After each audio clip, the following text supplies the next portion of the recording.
Docteur Aram, la CNPNA a maintenant un caractère commercial. D'abord, qu'est-ce qui change avec son nouveau statut dans l'approvisionnement? Effectivement, comme vous l'avez dit, nous sommes passés d'un établissement public de santé à un établissement public à caractère industriel et commercial. Et dans ce cas, il y a le caractère industriel où la CNPNA, dans ses objectifs, vise à promouvoir la promotion de l'industrie pharmaceutique locale. C'est de pouvoir capaciter les fabricants locaux qui sont au Sénégal, minimiser au maximum l'achat international et sécuriser notre plan d'approvisionnement et au final améliorer la disponibilité des médicaments. Un manque d'insuline a été déploré par les malades diabétiques ces derniers temps. Quelle est la situation au moment où l'on parle? Il est important d'apporter une précision. Il ne s'agit pas d'une rupture de molécules, mais c'est plutôt une rupture de choix de molécules. Il devient important de faire cette précision. À la CNPNA, nous avons d'autres alternatives qui permettent aux prescripteurs de continuer le traitement chez ces patients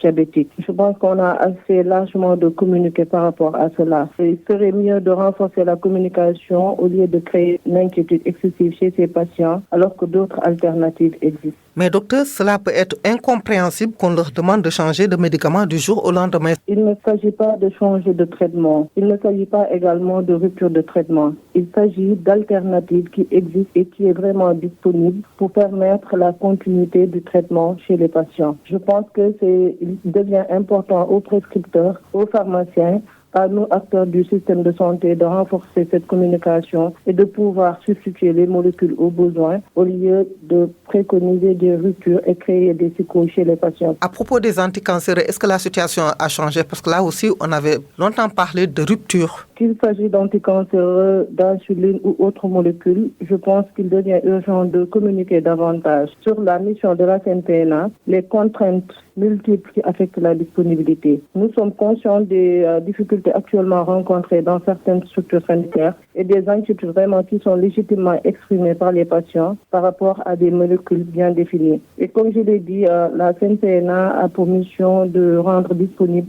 les médicaments au dernier kilomètre. Mais il faut vraiment rappeler les contraintes multiples qui affectent cette disponibilité. Donc la première difficulté réside dans le préfinancement des politiques de gratuité par la CNPNA qui affecte sa trésorerie. Donc cette situation qui exerce vraiment une pression sur cette trésorerie fragilise la capacité de la CNPNA à préfinancer simultanément et les politiques de gratuité et les stocks de sécurité et les médicaments qui sont vraiment stratégiques et qui permettent à la CNPNA de renouveler son stock et améliorer la disponibilité au niveau des points de prestations sanitaires. À cette contrainte financière également, il y a les aléas du marché pharmaceutique international. Comme vous le savez, actuellement, il y a des perturbations des chaînes mondiales d'approvisionnement avec les tensions géopolitiques, notamment au Moyen-Orient. Il y a l'augmentation des coûts du transport et du fret. Et les difficultés sont rencontrées également par certains fournisseurs dans l'exécution de leur engagement, pouvant entraîner des retards de livraison et rendre certains approvisionnements moins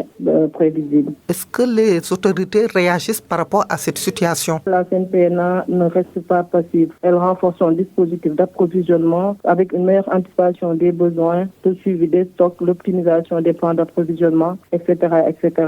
Mais néanmoins, nous faisons toujours des relances aux autorités sanitaires sur la situation actuelle que la CNPNA endure. Docteur Aram, Radio Sénégal vous remercie. Merci beaucoup.